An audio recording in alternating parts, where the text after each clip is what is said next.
అని అనడానికి కారణం ఆయన ఎప్పటి నుంచో మొదలెట్టాడు, ఇప్పుడు కాదు. ప్రభుత్వం అధికారంలోకి వచ్చిన మొదటి నెల నుంచే మొదలెట్టేశాడు. వ్యతిరేకత పెరిగిపోయింది అంటాడు, లా అండ్ ఆర్డర్ లేదంటాడు. ఆ రెండు అంశాల ఆధారంగానే ఊదరగొట్టే పని జరుగుతుంది. ఆయన నీలి మీడియా, ఆయన కూలి మీడియా, ఆయన పేటీఎం బ్యాచ్, అదే పని కదా చేసేది. సో ఈ వ్యతిరేకత పెరిగిపోయింది అని అంటూ అందులో భాగమే అనుకోవచ్చా ఇది కూడా? ఈ ఐవీఆర్ఎస్ కాల్స్, మొబైల్ కాల్స్, నేను మళ్ళీ చెప్తున్నాను, ఇది సెఫాలజిస్టులు చేస్తున్న సర్వే లాగా అయితే లేదు. ఇది ఖచ్చితంగా ఫోన్ చేయరు, వాళ్ళు ఫోన్లు చేయరు. ఫోన్లు ఒక పార్ట్గా చేస్తారు. క్వశ్చనీరు నియోజకవర్గాల్లో ప్రజల దగ్గరికి వెళ్ళి సర్వే చేస్తూ క్వశ్చన్లు, ఫోన్ కాల్స్ కూడా చేయడం ద్వారా అది కూడా యాడ్ చేసుకుంటారు. అంతేగాని ఇట్లా చేయడం అనేది ఉండదు మరి. సో ఇది జగన్మోహన్ రెడ్డి ఎంచుకున్న ఒక మార్గం అనుకోవచ్చా? 100% కదండి. అంటే ఆయన చెప్తున్న దానికి బలం చేకూర్చుకునే ప్రయత్నం. ఎందుకంటే పాపం ఆయన వెన్నుపోటు దినం అని చెప్పి అందరు రోడ్ల మీదకి రండి అంటే, సరే ఆయన ఎలాగ రాలేదు, ఆయనతో పాటు చాలా మంది నాయకులు ఎవరు రోడ్ల మీదకి రాలా. సో ఇట్లాంటి పరిస్థితుల్లో తనకి ఏదో రకంగా తన అన్న మాటకి వ్యతిరేకత పెరిగిపోయింది ఈ కూటమి ప్రభుత్వం మీద అన్న మాటకి ఏదో రకంగా సపోర్ట్ తెచ్చుకోవడం కోసం ఈ ప్రయత్నం చేసి ఉండొచ్చు. బట్ ఏంటంటే కొంతమంది మీద ఇవాళ నేను మన జర్నలిస్టులు కాబట్టి రోజు ఇదే పని మీద ఉంటాం. ఎవరో ఒకళ్ళు ఫోన్ చేయడం, ఇవాళ మనకి ఫోన్ ద్వారా అడగడం ఎందుకు, మనం ఎప్పుడు కూడా అందరినీ సర్వే చేస్తూనే ఉంటాం, మనం ప్రజల్లోనే ఉంటాం. ఈ రోజు కూడా నేను ఒక జర్నలిస్ట్ ని కూడా అడగడం జరిగింది, ఏంటి ఎలా ఉందయా, ఎలా అనిపిస్తుంది నీకు ప్రభుత్వం మీద అంటే, కూటమి ప్రభుత్వం మీద అంటే, ఎక్కడ వ్యతిరేకత ఉందని మాత్రం మనం చెప్పలేమండి. ఇప్పుడు అక్కడక్కడ కొంత అసంతృప్తి అయితే ఉన్నది.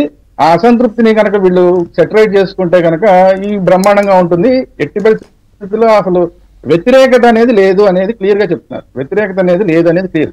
అయితే ఈ అసంతృప్తి ఎందుకు వచ్చింది అని ఒకసారి మనం ఒకవేళ కనుక ఆలోచిస్తే, మనం అన్ని ఛానల్స్ లోనూ కూడా డిస్కషన్ జరిగింది. ఎప్పుడు లిక్కర్ షాపులు వేలం జరిగినప్పుడు ఎక్కువ మంది ఎమ్మెల్యేలు, అది ఏ పార్టీ అన్నా కానివ్వండి, ఎమ్మెల్యేలు దీంట్లో జోక్యం చేసుకున్నారు అన్న దగ్గర మొట్టమొదటిసారి కొంత అసంతృప్తి అనేది ప్రారంభమైంది.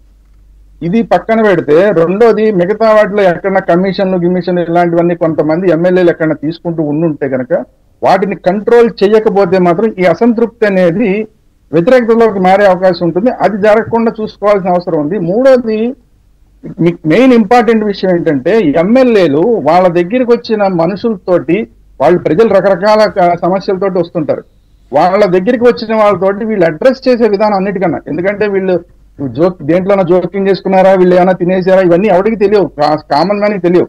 కానీ కామన్ మ్యాన్ ఆలోచించేది ఎక్కడంటే, నేను నా ఒక పని మీద నా ఎమ్మెల్యే దగ్గరికి వస్తే ఎలా రెస్పాండ్ అయ్యాడు, దీని మీద ఒకవేళ అతను సరిగా రెస్పాండ్ అవ్వకపోతే, అతను ఏ మూడ్లో ఉన్నాడు, ఏం పరిస్థితిలో ఉన్నాడు తెలియదు. అతను కనుక సరిగా రెస్పాండ్ అవ్వకపోతే అసంతృప్తి అనేది వస్తుంది. ఆ అసంతృప్తి తోటి బయటికి ఎమ్మెల్యే గుమ్మంలోంచి బయటకు వచ్చిన వ్యక్తి ఇతని గురించి ప్రాపగాండా చేయడం మొదలెడతాడు.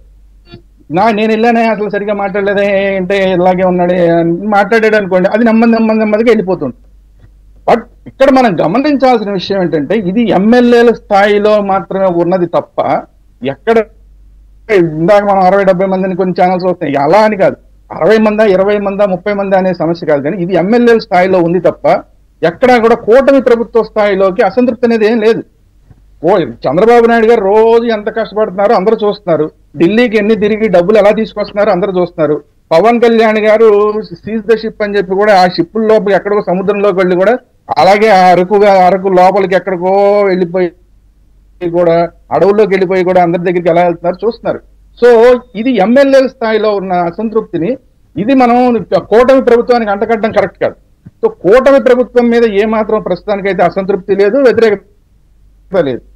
కానీ ఇందాక ఎమ్మెల్యే గారు చెప్పినట్టు, శ్రీనివాసరావు గారు చెప్పినట్టు, ఇంకా కొంచెం బాగా చేస్తే బాగుండేదేమో అనేది, అది కూడా మొన్నటిదాకా అనిపించిన కారణం ఏంటంటే, జత్వానీ కేసులో కానీ, రఘురామకృష్ణరాజు గారి కేసులో కానీ, అలాంటి కొన్ని కేసుల్లో ఇంకా స్పీడప్ అవ్వట్లేదేంటి, ఇంకా స్పీడప్ అవ్వట్లేదు. ఎందుకంటే రఘురామకృష్ణరాజు గారు ఆ మాట అన్నారు, మిగతా మన ఛానల్స్ లో అన్ని ఛానల్స్ లో కూడా మనం అందరం మాట్లాడాం, ఇంకా ఎందుకు జరగట్లేదు, వాళ్ళని ఎందుకు అరెస్ట్ చేయట్లేదు, వీళ్ళని అరెస్ట్ చేయట్లేదు. మీరు అన్నట్టు ఆ క్లాష్ అయితే ఉంది. జగన్మోహన్ రెడ్డి ఏమో రెడ్ బుక్ రాజ్యాంగం నడుస్తోందని ఆయన అంటాడు. ఆ కూటమి పార్టీల 3 పార్టీల కార్యకర్తలేమో ఆ రెడ్ బుక్ ఎక్కడుందా బాబు తొందరగా చేయండి అని వీళ్ళు అంటారు.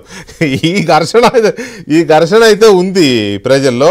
శ్రీరామ్ గారు అయితే ఒక్క మాట చెప్తా. అయితే ఏంటంటే అది అంతకు ముందు ఉంది, కానీ ఇప్పుడు కొంతమంది అరెస్టులు చేసిన తర్వాత అది కూడా తగ్గిపోయింది. పని చేస్తున్నారు, మొత్తానికి నడుస్తుంది. అరెస్టులు కూడా జరుగుతున్నాయి, మొత్తానికి ఏదో జరుగుతోంది అన్నది ఉంది. అంతకు ముందు అయితే ఏంటి చంద్రబాబు నాయుడు గారు ఏంటి ఇంకా ఏం చెప్పారు, ఏం చేశారు, రెడ్ బుక్ అన్నారు, అదన్నారు, ఇదన్నారు, ఏం జరగట్లేదు. అవును, రైట్. ఒక్క నిమిషం శ్రీరామ్ గారు, అవి కూడా జరుగుతున్న సందర్భంలో సచిమూర్తి గారు, ఇక్కడ మనకి ఏంటంటే అసంతృప్తి కాదు. కొంతమంది ఎమ్మెల్యేల మీద నేను మళ్ళీ చెప్తున్నా, వ్యతిరేకత అని కాకపోయినా